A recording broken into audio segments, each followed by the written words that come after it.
The crazy small and the different bigger small kids and the interesting moments we have together. The big moments, the smaller moments, and those who doesn't matter. Or does it matter?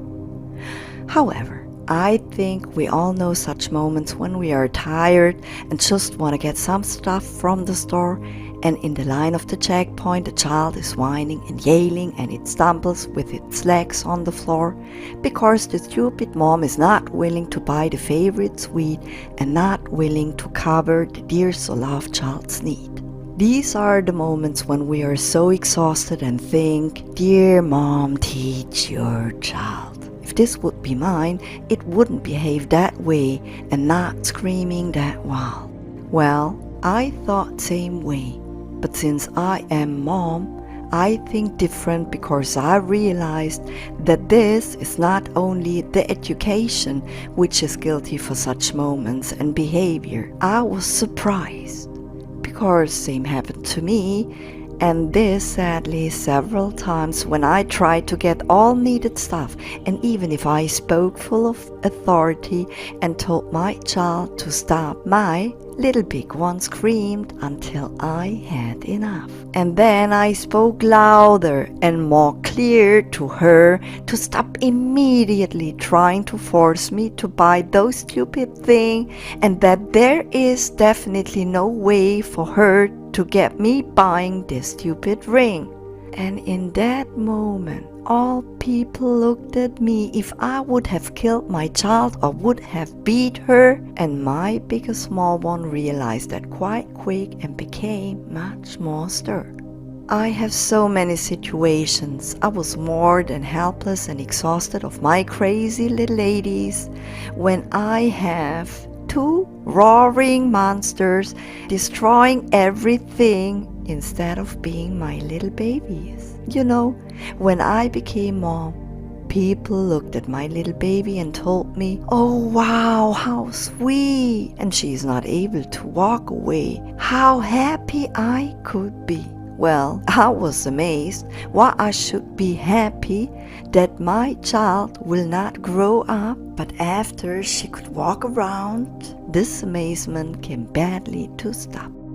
I was in the changing room with my little big one in my very favorite store, completely naked, and before I could try anything of the clothes, my little lady started crawling under the door out of the changing room and started to run down to the floor. I have really no clue how long it took to put on the most important cloth before I could open the door, but I was hoarse from screaming her name, telling her to come back immediately and stopping me to ignore.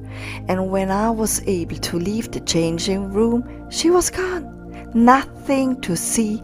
I couldn't find her anymore. Short before I went completely insane, a saleswoman pointed her fingers on the elevator. And here you go, my little big one was laughing that loud and driving up and down and up and down, and I was speechless. On one side so happy to see her, and on the other side I could have killed her in middle of the crowd.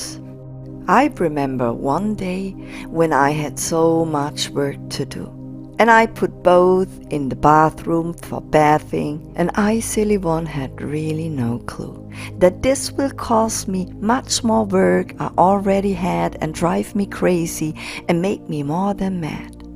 I thought I have time to clean the dish and the kitchen while they're bathing. I was so unbelievable stupid and such a naive thing.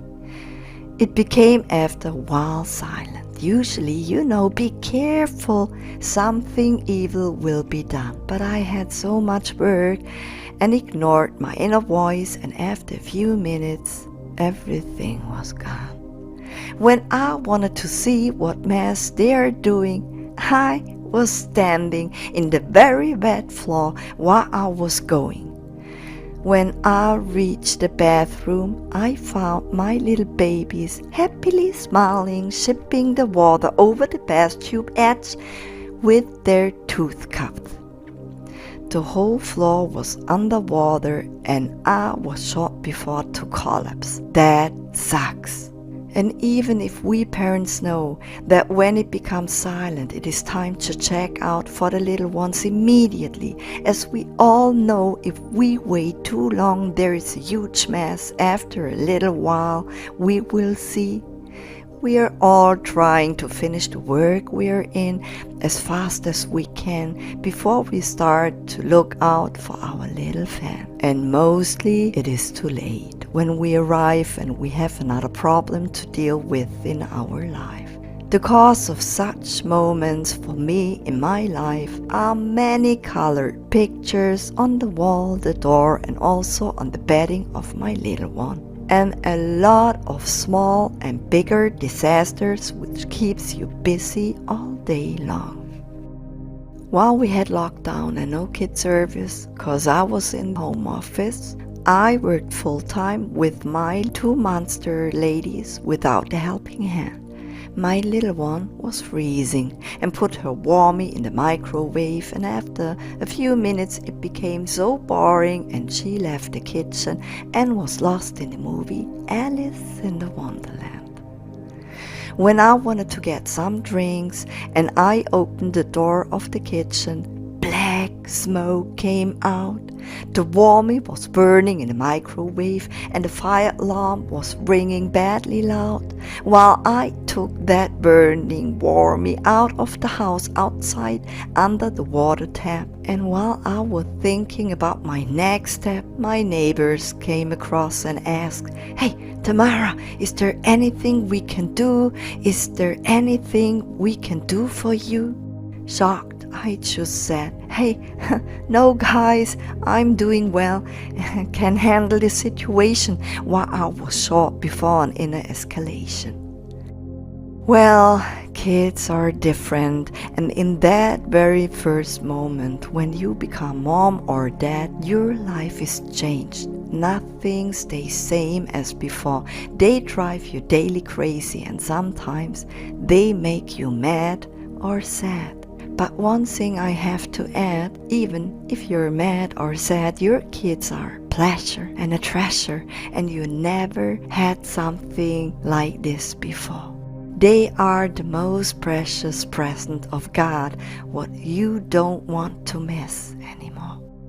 When I see my little baby's eyes, I am close to cry. There is no why you have done this or stop or any other why.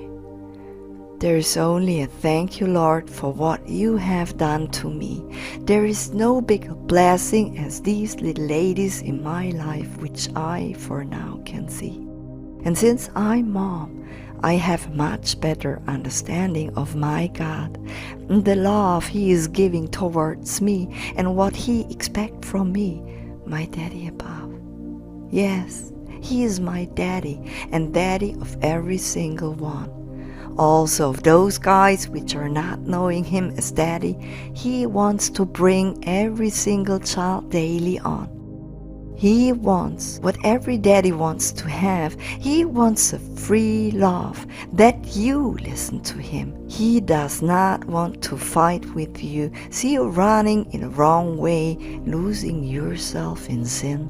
He wants to talk to you, that you tell Him your story of your day. Even if He knows everything, He wants you to tell your need, and He wants you to pray, to trust Him in every single day, in every single way, whatever you will do. And He is the very best daddy, the only perfect one who really loves and believes in you. So maybe you put your old God knowledge beside and watch your child and tell me what makes this deep inside of you.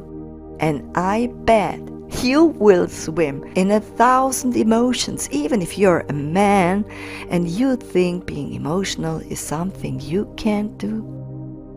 And please think about what you wish, how your child should do and act, and what love you want to see your child acting towards you in your daily life walk. I bet it mustn't be perfect, nor spending time only on every Sunday. I bet you also love your child and want to spend more time for a talk, telling you everything, the needs, the sorrow, the pain, and also the joy. And you love your child in every single way, no matter what happened, because your child is a child and not a toy. So next time when you think God isn't real or this God thing does not work out for you, remember maybe this little rhyme. See God as your dad, open yourself up and act like you wish your child acting too. And you will see what happened. Because heaven was open already, and wide open arms are surrounding you, and you will see a very happy heavenly daddy.